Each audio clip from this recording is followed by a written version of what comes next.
उपस्थित असणारे सोलापूर विद्यापीठ अहिल्या देवी विद्यापीठाचे कुलगुरू आदरणीय महादेवकर सर, आदरणीय गणेश जी,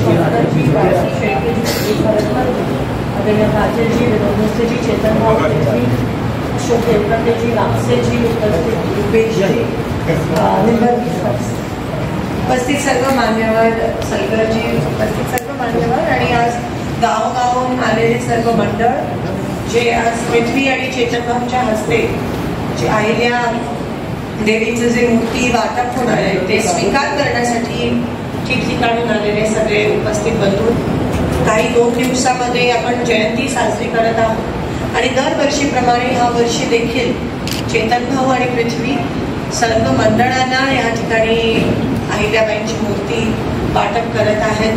अभिमान वाटतो की जेव्हा आपण महाराष्ट्राचं किंवा या देशाचं नाव घेतो किंवा मराठी माणसाचं नाव घेतो तेव्हा अहिल्याबाई, सावित्रीबाई, रमाई आणि जिजाऊ या 4 स्त्रियांचं नाव नेहमीच स्मरण करतो. त्याच्याशिवाय कोणताही कार्यक्रम, कोणत्याही इतिहासाचं पुस्तक असेल, कोणताही कार्यक्रम असेल, कोणत्याही महाराष्ट्राची पार्श्वभूमी असेल ती पूर्ण होत नाही. आणि आत्ताच मी विचार करत होते की प्रत्येक समाजामध्ये एक लढाऊ महिला आहे आणि तिचं आपण स्मरण करत असतो. तिने रणरागिणीसारखं काम ह्या समाजासाठीच नाही, पण आता कुलगुरू साहेब म्हणाले त्याप्रमाणे चौकटीच्या बाहेर जाऊन सगळ्यांसाठी त्या एका स्त्रीने काम केलं.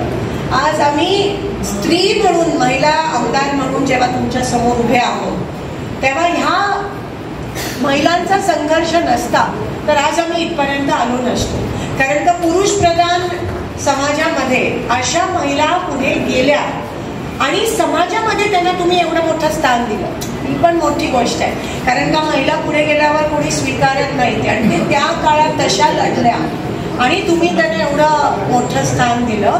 ही समाजातले पुरुष जे आहेत त्यांचं पण मी आभार मानते. आणि त्यावेळेस अहिल्या देवी घडल्या, पण आता पण घरोघरी कुठेतरी एका अहिल्याचा जन्म होत आहे. हे नाकारून चालत नाही, स्वीकारायला पाहिजे. चेतन भाऊंच्या घरात पण एक अहिल्या आहे, निंबर्गी सरांच्या पण आहे घरात, खरटमल सरांच्या, सगळ्यांच्या मुली. तिला दैवी स्थान असतं, तिला अहिल्याचं स्थान असतं, जिजाऊचं असतं, रमाईचं असतं आणि सावित्रीबाईंचं असतं.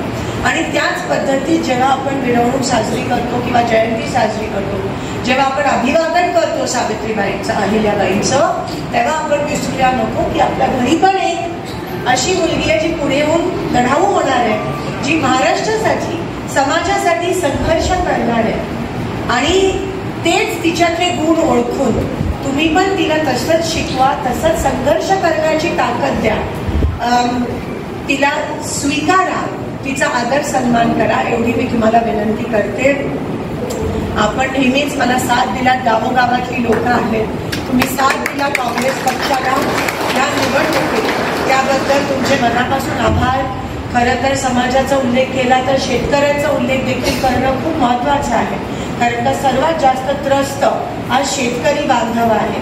जिथे जिथे मी गेली, जेव्हा जेव्हा गेली तेव्हा तुमचं दुःख जे आहे ते माझ्यापर्यंत पोचलं, त्याची जाणीव आहे. आणि ते दुःख, ते अश्रू, ते पुसून टाकण्याची ताकद देवात आहे.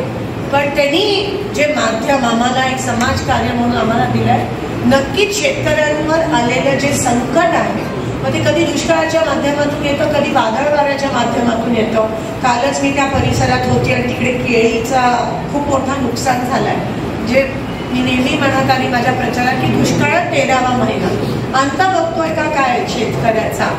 आणि अशा वेळेस सरकार जे मायबाप असतं, या येणाऱ्या दिवसात महाराष्ट्रामध्ये आणि देशात शेतकऱ्यांच्या हितासाठी सरकार येईल. जे सत्ताधारी आहेत शेतकऱ्यांची पिळवणूक करणारे किंवा आरक्षणाचं गाजर दाखवणारे, त्यांना त्यांची जागा दाखवून सत्तेचं कायापलट होईल, अशी मी अहिल्याबाईंच्या चरणी प्रार्थना करते. आणि समाजाचे जे काही प्रश्न असतील, जसं मी म्हणाले आरक्षणाचे, शेतकऱ्यांचे, युवकांचे, ते 100% आम्ही ते रेटून धरू तोपर्यंत समाधान नाही. मी पृथ्वीला त्याच्या भवितव्यासाठी मनापासून शुभेच्छा देते आणि आपल्या घरातली जी अहिल्या आहे तिचं पण स्वागत सन्मान आणि सत्कार करणं गरजेचं आहे एवढं या ठिकाणी सांगते आणि आपली रजा घेते. येलकोट येलकोट, जय महाराज.